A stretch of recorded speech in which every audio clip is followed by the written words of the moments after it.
I've sold billions and billions and billions of dollars worth of real estate in the last 15 years of my career. Properties that have sold for over $100 million, properties that are listed for over $250 million. And specializing in the high-end luxury market is something that has taken me a long time to learn. But when you have that specialty, it means that your clients aren't just anybody, the ultra wealthy, the multi-millionaires, and a good amount of billionaires. And in order to do all of that, my clients have to pull back the curtain, at least a little bit, to show me how much money they actually have and how they move it so that they can prove that it's theirs and so that they can successfully purchase their new multi-million-dollar home. I want to share something with you all. Let's talk about the 6 ways that the ultra wealthy protect their money. When you get to a certain level of wealth, you will also want to do whatever you can to increase your privacy.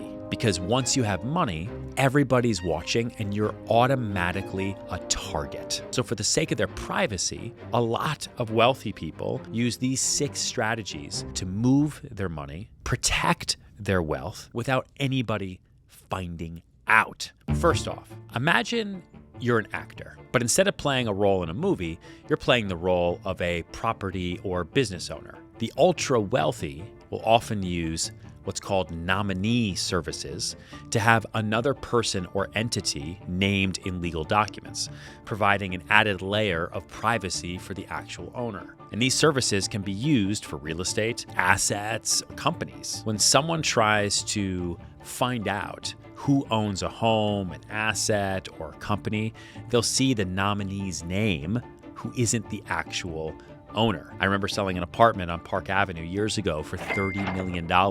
We were able to keep our owner's name and likeness private, but the nominee's name actually had a photo online of him and his wife. And so the press, Wall Street Journal, everything showed that guy as the owner of this apartment. And he was getting bombarded with attacks and this, what, dude, I didn't know you had $30 million. It's a whole thing. So the nominee is basically just a name. Sometimes it's a name that's attached to a real person, like in that example. And they don't have any control of the assets that they're the nominee of. And this is usually done for privacy reasons or to facilitate transactions without anybody knowing. Then you have trusts. Imagine you're playing a game of hide and seek. A trust is the ultimate hiding place for your assets. A trust is a legal arrangement where you hand over your assets to another person or institution called a trustee. The trustee then promises to look after your assets, either on your behalf or for the people you care about, who are known as the beneficiaries. Now, the reason why the ultra wealthy will opt to establish trusts and then name themselves or their families, their kids as beneficiaries, is that in many jurisdictions, the details of a trust are not publicly available.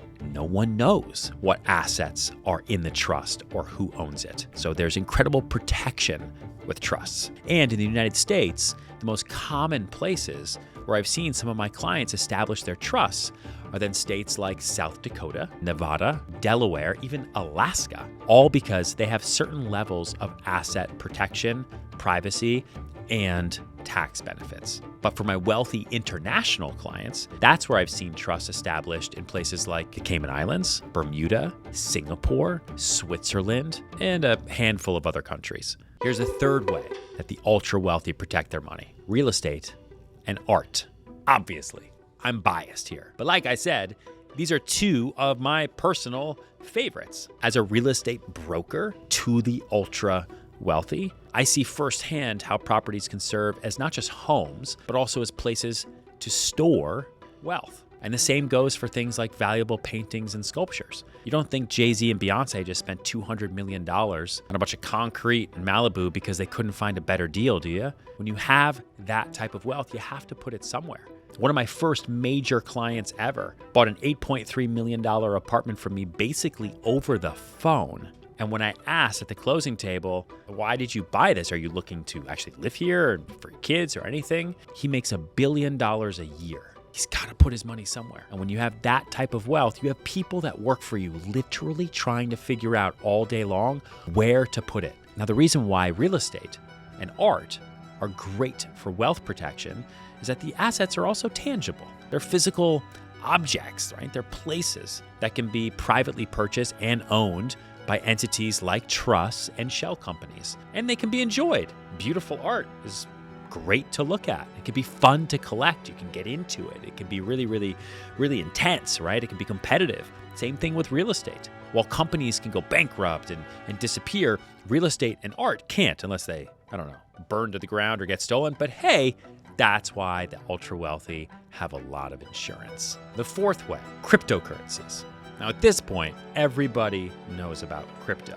Now for the ultra wealthy, crypto can effectively act like the ultimate offshore bank account. It's just digital cash that you can own anonymously, sending it wherever you want, whenever you want. Now, cryptocurrencies like Bitcoin and Ethereum do make it pretty easy to track where and how money is being moved. Everything is logged on the blockchain. That's the whole point. But there are also certain cryptocurrencies like Monero, Zcash, and Dash that are called privacy coins because they make those transactions untraceable. Fun fact, many years ago, I once negotiated a deal where the buyer offered $13 million in Bitcoin. I'm looking at about 50,000 Bitcoins. Bitcoin? And Bitcoin.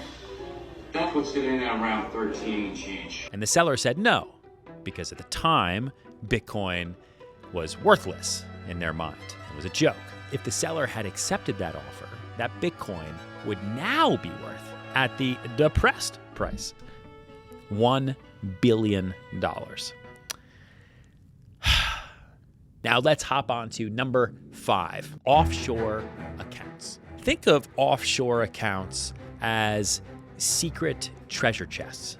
But instead of being on a deserted island, they're in a bank in another country. Having an offshore bank account is totally legal and helps the ultra wealthy protect their money, maintain their privacy, and diversify their wealth. There are a couple of key differences between offshore accounts and trusts. Firstly, with an offshore account, you're still in full control of all your money. You're not electing someone else to manage it for you like you are with a trust.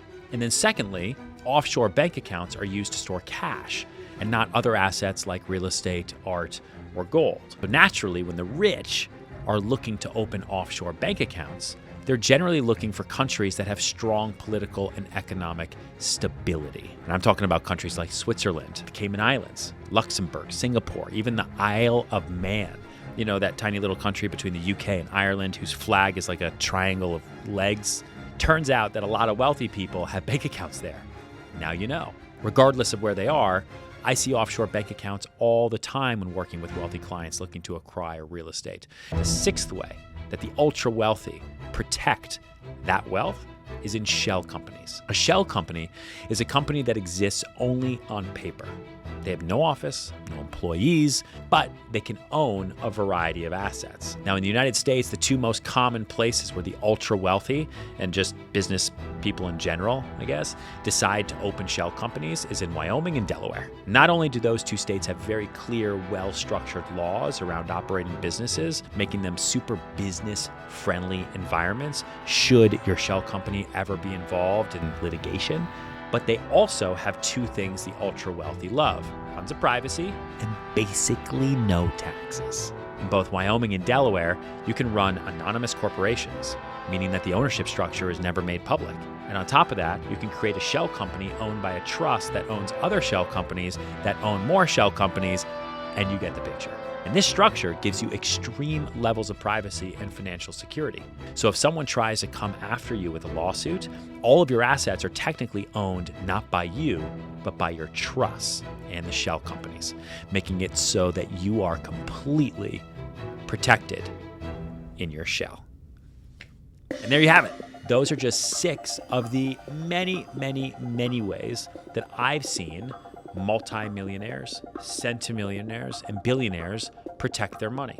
Again, not to do anything illegal like you see in the news, the movies, and like you might see that on social media, but to give themselves added layers of protection and privacy and wealth security. And for many of you that are aspiring entrepreneurs and business owners, or that are actively working on building wealth for yourselves and for your families, this may be a helpful introduction to understanding how you can start to structure your financial life like the wealthy elite do. I hope you enjoyed this video, because if you did, please be sure to leave a like and comment below. And if you're not already subscribed, subscribe now, and we'll see you next week.